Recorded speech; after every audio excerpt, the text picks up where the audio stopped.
How's everybody doing out there on YouTube? This is Shafe with Schaefer TV, coming at you with a quick preview video. Nothing too special. It's game day 37 coming up for United. They're going to be playing Newcastle at Old Trafford. Hopefully, after that gigantic rainstorm, hopefully it didn't, thrash Old Trafford too much. I think a lot of us saw the videos. It's pretty clear they need to fix up their stadium. That's for sure. But yeah, before I get into the video, like and subscribe. Let me know what you think about the video. Leave a comment. And yeah, let's get into this.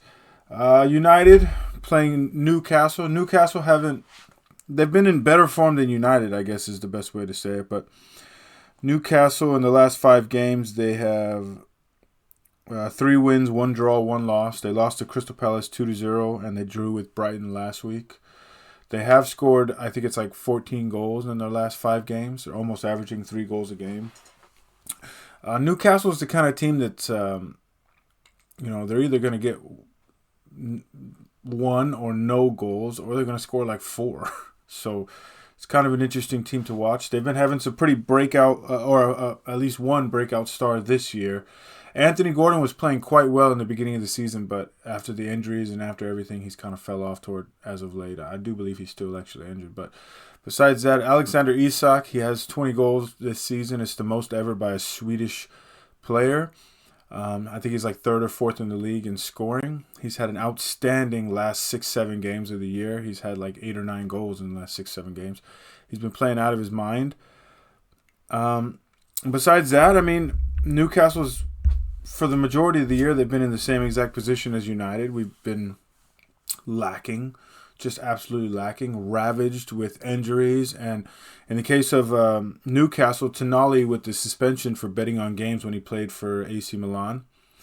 With all that being said, I do believe that if you were to look at both teams, if you look at United and Newcastle as just for the quality,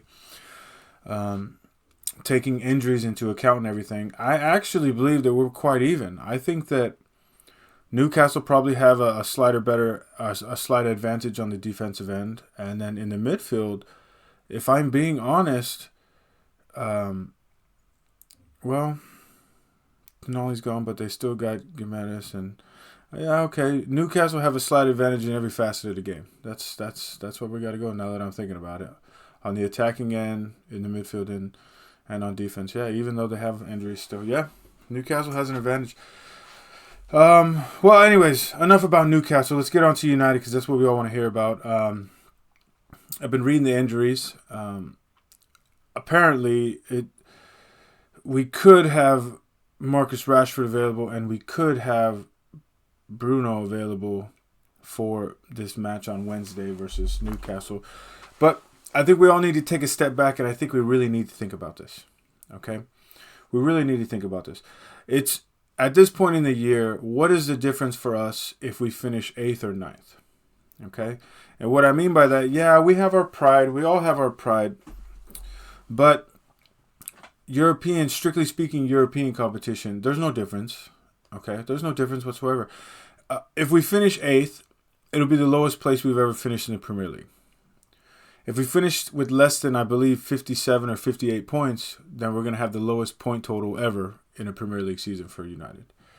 If we finish 9th, it'll be the same exact thing. Okay? It's not like it'll change. Oh, the difference between 8th and 9th is, like, it might sound shameless, but it's the truth. Okay? I think all eyes need to be focused on the FA Cup final. I think all of our injured players need to be focused on coming back for that FA Cup final. And by the one, not all injured players, because some of them have indefinite injuries, but Martinez, Fernandez, Rashford, even Mason Mount at this point, Harry Maguire. We need them available. We need them available for that game specifically. Looking into this match coming up versus Newcastle, I don't expect too much. I kind of expect the same performance we put forth versus Arsenal. The only difference is I think that Arsenal were just coasting to that victory. They never really got out of second gear. They never really got rolling. some of that had to do with the tactics employed by United that day, and some of them had to do with just Arsenal just wasn't on it. Newcastle love nothing more than to come to United and to slap the living hell out of us. They would love nothing more. They live for it. That's what they would love to do. They'd love to put 3 or 4 on that board and give us a big fat 0 and go home with the 3 points. And I think that they have a strong case that they will do that. Callum Wilson, Isak, Gordon, Gomes. They might do it, man. I don't know. But my prediction for this game is 3-1 Newcastle. I think Isak is going to get a double this game. I think he's gonna really stamp his foot down on us. He's gonna get one sneaky goal, and then he's gonna get one very clean goal. Yeah, that's my prediction for the game. All injuries aside, everything. I have accepted that we have a very piss poor team. I have accepted it. It's been heartbreaking, but looking in the bigger picture, we need these players available for the FA Cup final in a couple weeks. So I understand the reasoning of wanting them to get out there and playing for the badge and playing for passion and all that. But the reality is that we have more important things coming up. And the difference between coming in 8th or 9th, there's not really a big difference. Okay, so that's what I think. I think Newcastle's going to come in. I think they're going to put a 3-1 beat down on us. Probably going to hold 55-60% of possession as well. Let me know what you guys think in the comments. I appreciate you watching the video. You guys have a good one. This is Shay for Schaefer TV. I'll see you guys on the next one.